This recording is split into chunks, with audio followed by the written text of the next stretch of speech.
child multiple times. He was a trusted husband, father, teacher. I felt kind of invested in her, trying to make sure that she's on the right path. But the real story is darker than anyone wanted to believe. What this former teacher, Justin Travis, did to a teenage girl, all while his wife believed he was at work, is almost too sickening to imagine. Welcome to Sidebar, presented by Law&Crime. I'm Jesse Weber.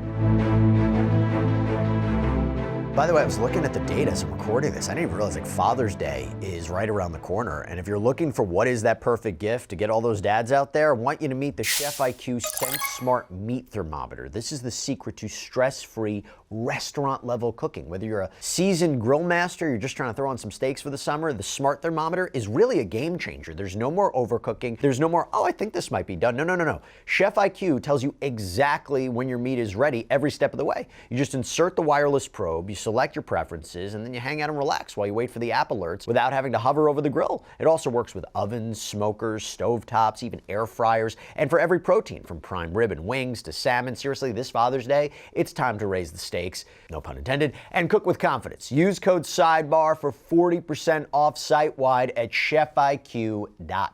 This is a story that unfolds in a high school parking lot, inside of a teacher's car.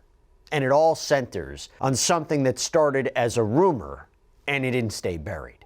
Here's what happened. 39-year-old Justin Travis was an ROTC instructor at Greenville High School in Ohio. Navy veteran, married, 2 kids. By all accounts, seemed like a great guy. Kind of teacher who stayed late, cared about his students, gave struggling kids a second chance. But according to the students who watched him closely, there was a whole other side. One of his students was a 15-year-old girl. We only know her as CV. Not surprising when you have a minor victim, they aren't ID'd. I want to be clear about something. What you're about to hear has never been released before, okay? Let me set the scene. It's September 4th, 2025. It's around 4 in the afternoon. Greenville police receive a call about a student and a staff member inside of a parked car. According to the police report, a witness follows them to a park. Another witness calls 911. Officers are initially called to the school. It's later on that the victim in this case, CV, is at her apartment. And according to the incident report, she immediately tells them that she was trying to do something bad to herself and that her teacher, Justin Travis, was just trying to help her. What she doesn't know is that another student has already told police she saw them both in the back seat, possibly putting clothes back on. So here's CV right after officers show up. We don't know what's going on. He's asking what's going on. Sorry, I didn't mean to yell. Okay, so start from the beginning. What's going on? I was trying to... And then he came up, and then he was just trying to talk me not to do it. And now I'm lying, and I don't want to risk this man's job.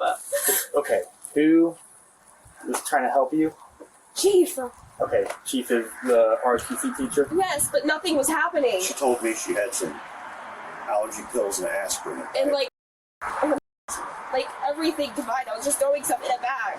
But I don't even know where I put it. It's like gone. I don't know where it's at. Okay, so you're wanting to kill yourself? Yes. Okay. Alright. Sorry, I don't mean to sound weak. Dad, do you want to go to the hospital for this? Okay. I don't want to go to the hospital. I know you don't. I swear. This is a big deal now. No, I don't want it to be a big deal. It's too late. And I was lying about it, and it wasn't true. Literally a liar. What was she on, Jason? She called, I was calling to like know what was going on, and took the phone. She's like, I saw you guys. That wasn't true. I can literally, like, it wasn't true. So you see the sense of denial, not wanting to turn into something. And according to the case notes, the person that she calls the liar, the one who supposedly, ratted out this teacher, was one of the students who followed them to the park. She's the one who called the police. And then she started saying that, I don't know, she's probably lying to you guys, but yes, I will admit that we were separated on one side because he was trying to talk to me, because he's a good teacher. Okay. So where is he talking to you at? Like, around there. I don't know exactly where. Were you guys in the car? Yes, we were in his car, but it wasn't like that. Okay. Were you on school property? Yeah. In the parking lot? Yeah. We're at the parking lot. Big parking lot? I'm not a school guy, so I don't know. Like by the school. It was by the school. Okay. What seat were you sitting in? The back, like on the left side. And he was in the back seat with you as well? Well, and then he sat like on the other side trying to Okay. talk to me. Okay. Gotcha. All right. Okay. When you told him that, how did that end up to you getting into his car? That's what's confusing me. He was just talking about, I don't even know, he was probably concerned because I literally said I was Okay, so he told you to get in his car? like, he was like, Or asked you to? it was not like in a creepy way. I mean, I'm not going to say it's not creepy. I mean, the whole thing's a little weird. You're, what, 15? Yeah. He's 39, telling you to get in his car. It was not like that. You gotta understand where the outside perception comes from. Yeah. Of a 39-year-old teacher telling a 15-year-old student, if you want to kill yourself, get in my car. You gotta think the Well, perception he was of trying that. to talk me out of it. Right, And he did. Like, he's a good teacher. right, I understand that. I understand where you're coming from. I understand what you're saying. I'm just saying what perception looks like, and that looks a little weird. Yeah, the idea of this story not making sense is where they're really going with this. And according to the case notes, the messages on her phone told a very different story than the one she's telling now. A detective would later write that she found exchanges between CV and Justin Travis dating back to May. And these are messages that are so explicit, I cannot even read them to you here on this show. But I will just tell you, yes, they are sexual in nature. That was 4 months ago. And you and I both know that in a criminal case, text messages can be very, very hard to explain away or add context to, or even suggest that someone else had your phone when you're talking about, first of all, if there's communications between an adult and a minor, that in and of itself is problematic. And if the content of these messages is sexual in nature, very, very, very hard to explain away. So according to the incident report at this point, while officers are still at CV's apartment, her phone rings. The caller ID reads, friend. So one of the officers answers the phone, and on the other end, Justin Travis. Hello? Hello? Oh. Who's Call this? from this number. Who is this? This is Justin. Justin who? Justin Travis. Okay. That's the chief. This is Sergeant Marion with Greenville Police Department. Oh, hey. So what's going on? So as I was leaving school, actually no, let me backtrack. 10th period, no rings. Students start filing out. I'm assuming this is or is this Well, you called it. You should know. Well, I don't know. I just have a number. But Okay. anyway, I'm assuming this is number. She kind of got into it with who's her Dayton, who is boyfriend, and she helped me kind of have an attitude and stormed off. So then another cadet came in and asked me why I'm crying, and I said, I mean, I really don't know. So then I sat and talked with that cadet for a while, and she kind of confirmed that because and are the two highest ranking cadets in the program, and is probably kind of turn on her a little bit. She's always really liked this. And ROTC has been pretty good for her. She's, her mom left years ago, and just what's going on with her. But she's been very moody lately. Her mom.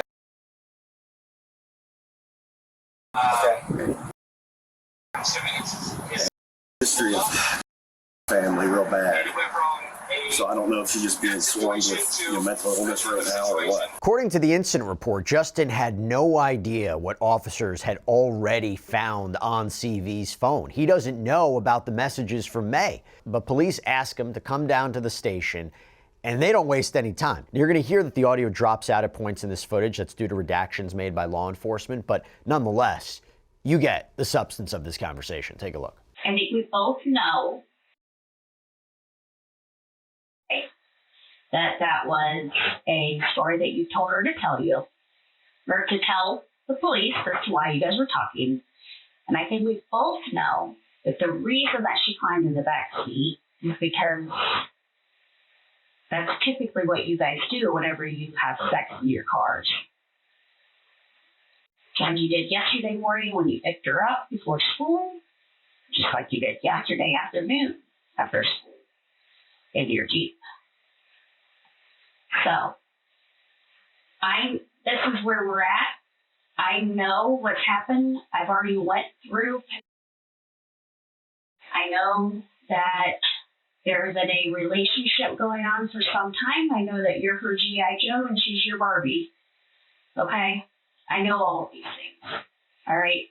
What I don't know is your side story. What I don't know is why and what happened. So this is your chance to tell me.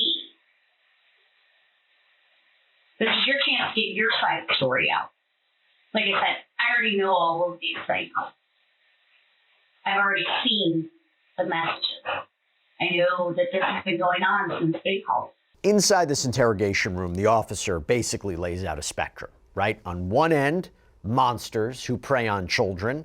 On the other end, a family man who got caught up in something and let it spiral. Either way, this is a way that they're trying to get him to admit to what happened, right? To let his guard down. Look, I don't think that you're a bad person, and at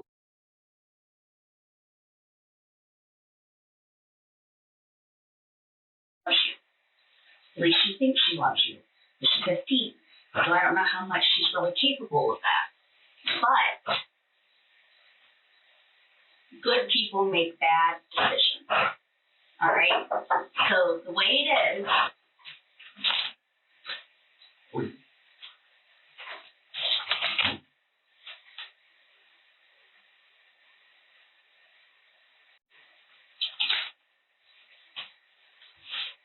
so that was just confirmation that Goodwill has security video footage of you guys going in there yesterday to have sex. So, the thing is we know what has been going on. Again, I don't think that you're a bad person. Good people make bad decisions all the time. I think that you aren't thinking clearly.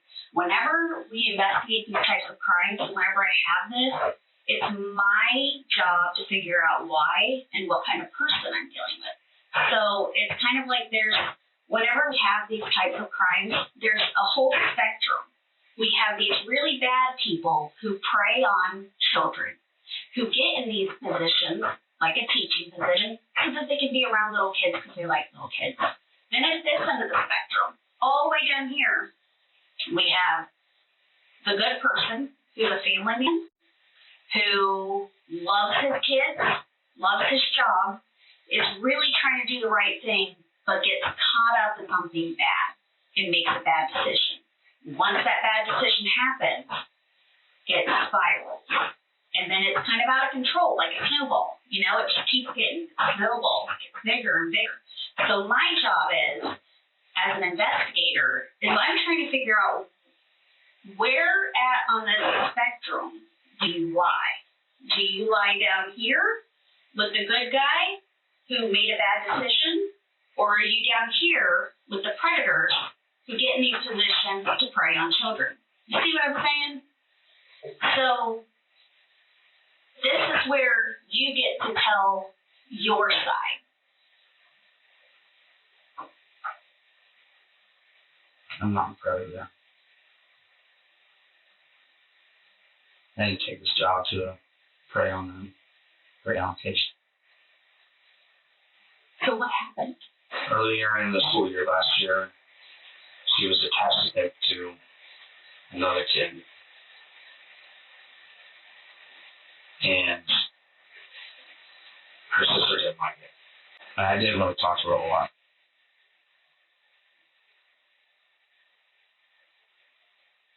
I could see her grades and see that she's failing, see that she's faking, she had trouble all the time. I thought if I could keep her in the classroom, she would not be those things. Mm-hmm. Then I told her, like, hey, you got to do at least one time per day, try to get straight to it. Stop vaping, stop drinking, just try to do good. Everything was good. After that, like, she started caring about the program and trying to learn the things that I was trying to teach to everybody.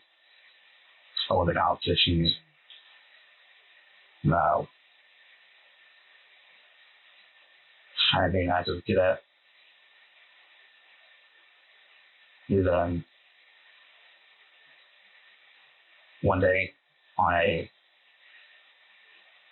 competition, said we were down at another school. I said, here's my number just in case you guys get split up, you talk with it. And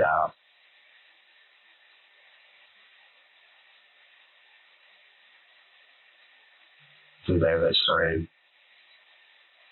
a couple of the kids started texting me, just being stupid. And then we felt kind of invested in her, kind of make sure that she was on the right path. So we're in the right path and being invested in our future. How did we get to where we are? Then the conversation moves into how she ended up in his car. I picked her up at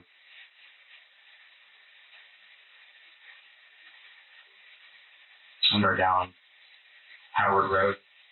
Okay. Past the spot dish. Just talked for a little bit.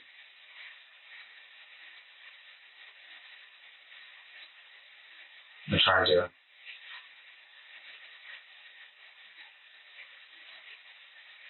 check back time. I'm not doing it. Is that just persistent? So you picked her up on Howard, somewhere in Howard. Yeah, that's what it is. You took her to a secluded parking lot. You picked her up early yesterday too, earlier than normal. Took her to a secluded parking lot. And then you just tried to talk to buy your time, but she was persistent. Yeah. Hey, we just hang out and just chit chat. What kind of things do you have in common with a 15-year-old girl to chat about?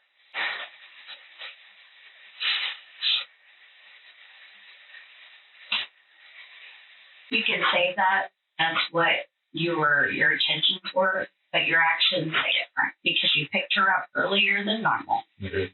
You took her to a secluded parking lot. Your intentions were not to talk.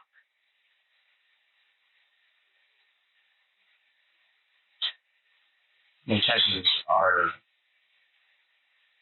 to do. I guess the intentions are to do more, but I felt guilty. So feeling guilty, like I tried to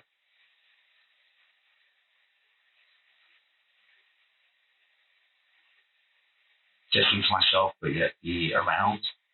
So then you guys have sex in the car behind Subway.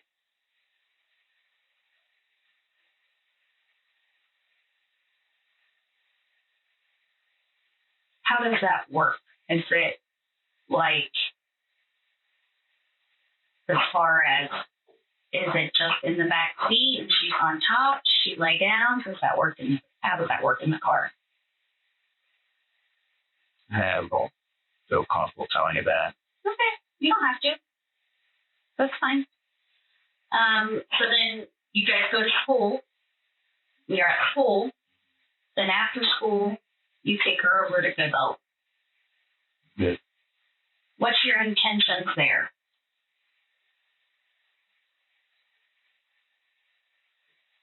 Yeah, she persists. She wants to hang out all the time. She wants to hang out all the time. I don't. and feeling guilty, and afraid if I shut her down, then she's my experience, right?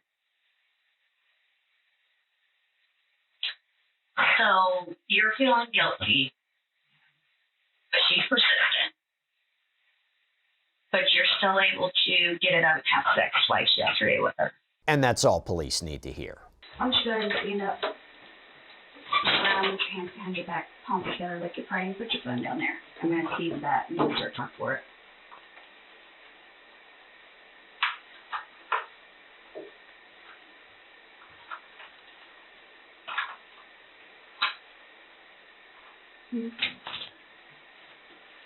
Get that shot.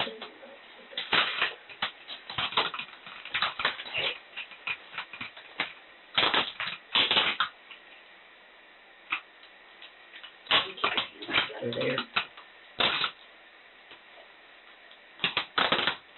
Are those too tight? No. Okay. Just check it on here. Okay, let me double lock them so that they don't close on you when you sit down, okay? This one here, okay? It's a little tight, but I'm gonna lose just a cat here, alright? Alright. You can place under arrest for unlawful sexual conduct with a minor. 12, sexual battery and grooming. Do you have anything on you that's going to poke me, stick me, stab me, anything I need to know about? Okay. I'm actually going to let one of these male officers search you here, just because they can do it a little bit, they can get a little bit more personal. You call it 21 if you haven't already. 26.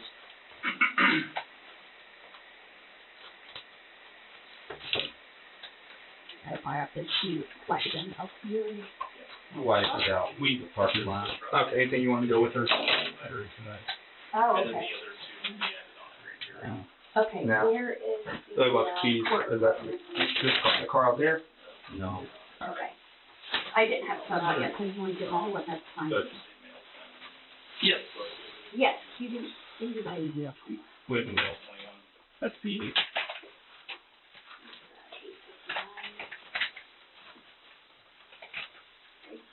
Alright, man. Just so you want everything to go with you. So rent will be alright. Anything you need to go with your wife? No. No? Okay. As he's led outside to the patrol car, his wife, who came with him, doesn't yet know what's happened, but she is about to find out everything. So we need to, if you could get the court request information read out. Well, that's right over here. Like when you get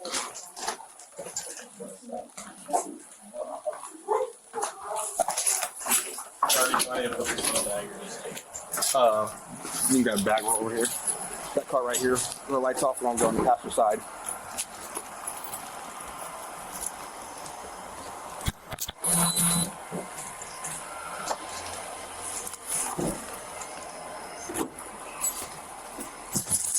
Got a seat in there for man, but first helps. We just scoot on in. So you just raped a child multiple times.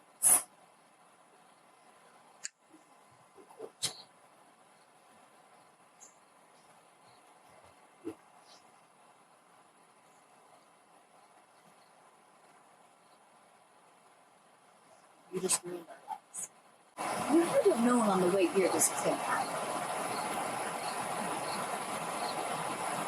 You know you could lie your way out of it? You say nothing happened. Today, nothing happened. Right.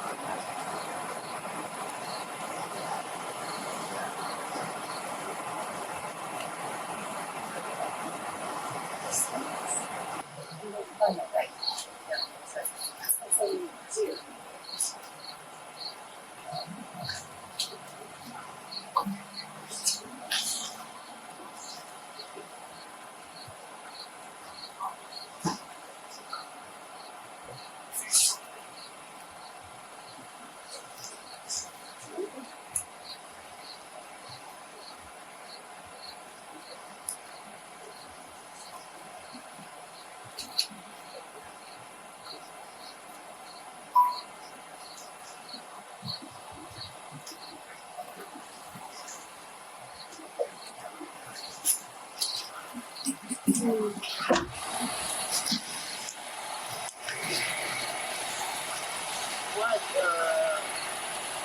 what's mine?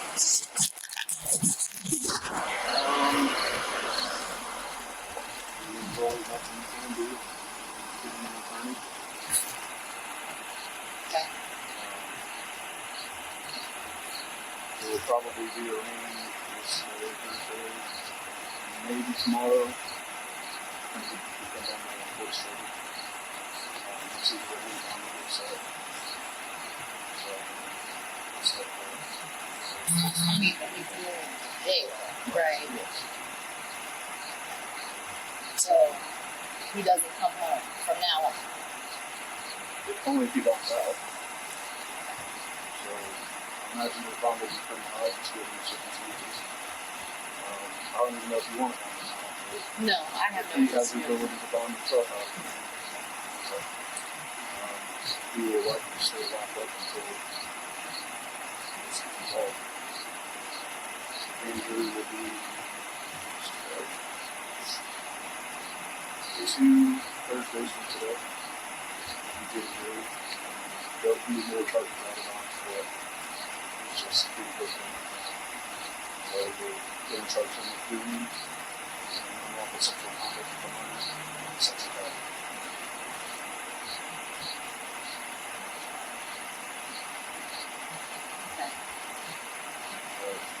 Are there like resources somewhere to like help me figure out what to do with my life? Yeah. Yeah. Like, are there resources for like what to do about kids? I mean, it's just Give it a number for the victim's advocate, courthouse, help get the resources he needs. Grab one of the, go inside, there's a small victim's rights card on the bottom right of the thing. Okay, he's grabbing it. You grab one. Grab the prices and the victim's rights card if you have a small one. Deep. And inside, in the cubbies, bottom right, there's a small, in the victim's rights area, there's a small little thing. It's like an 8x8 card. Has all the victim's rights information on it, okay? No. No. That's for the child. If you are worried about him bonding out and you don't want him around, you could always file for a CPO. So that was the body cam.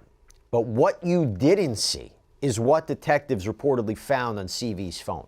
According to the case notes, the lead detective said she scrolled through months of messages between CV and Justin Travis, so not just like a one-off text, not like a weird exchange, not a mistake. No, text that made it clear this wasn't just a teacher trying to help a struggling student. In one exchange from May 13th, Justin had asked CV a graphic question about sex. Now, her response referenced the physical sensation. He seemingly made a comment about himself. She replied with what she thought of him. The detective noted all of it. And then there was the nickname. So CV apparently called him G.I. Joe. He called her Barbie. There were goodnight texts with heart emojis. I love you from both sides. And then the detective asked CV if she felt assaulted. And according to the case notes, CV kind of pushed back. Here's what she reportedly said directly from Detective Hawes' report. First of all, I'm fully mature. I have a woman's body. I have a woman's mind. I don't feel assaulted or anything like. I've never felt that way, nor will I feel that way because I'm just not a victim. And then she added something else about him, saying he's not a bad guy and that he just doesn't think clearly sometimes. He has brain damage from the Navy. It affects his frontal lobe. According to the case notes, the detective spoke with multiple witnesses. There was a student that said she reported concerns to the principal on May 29th. She had seen CV and Justin leaving an awards ceremony together multiple times, sitting together on the bus, in his office with the door closed. A former ROTC member said CV was always in Justin's office 4 or 5 times a day, sitting in his chair, the one no one else was allowed to sit in. She said CV would tell her, I find Chief so attractive and I would let him do things to me if I ever got the opportunity. Those are quotes. Another student told the detective that CV had said she and Justin were, quote, talking dirty to each other. CV had a crush on him. She saw him as a father figure. And CV made her promise not to tell anyone. Now, later at the hospital, CV reportedly opened up to the detective about how all this started. She'd claimed that the first kiss was April 1st, and she remembered that because she thought it was, humorous. April 1st, April Fool's Day. Now, the first time that they apparently did something beyond kissing was April 7th. She wouldn't get too specific about it, but she indicated that Justin performed sexual acts with her. So yeah, she told her the next day they engaged in sexual acts. She told the detective they did it in his truck, his van, his blue car, and his Jeep. And she even got specific about the places that they would go. Now, this investigation wasn't just about messages and interviews. No, according to the case notes, the detective obtained search warrants for CV's phone, Justin's phone, and a DNA standard from Justin.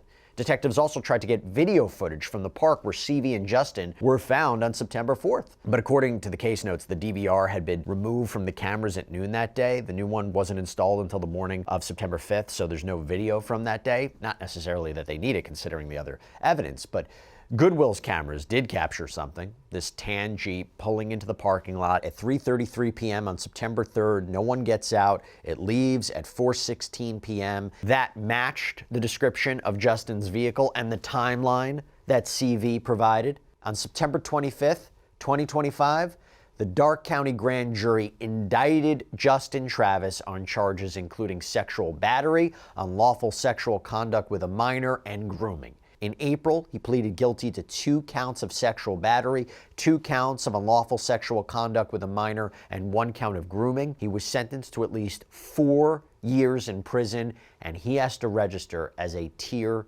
3 sex offender. And our understanding is that is like the highest one in Ohio, requires, re-registering regularly, potentially for the rest of their lives. So quite serious, to say the least. That's all we have for you right now here on Sidebar, everybody. Thank you so much for joining us. And as always, please subscribe on YouTube, Apple Podcasts, Spotify, wherever you get your podcasts. You can also check us out on NBC's Peacock as well. If you want to follow me, X, Instagram, my News Nation show, Jesse Weber Live, Monday through Friday, 11 p.m. Eastern. See you next time, everybody.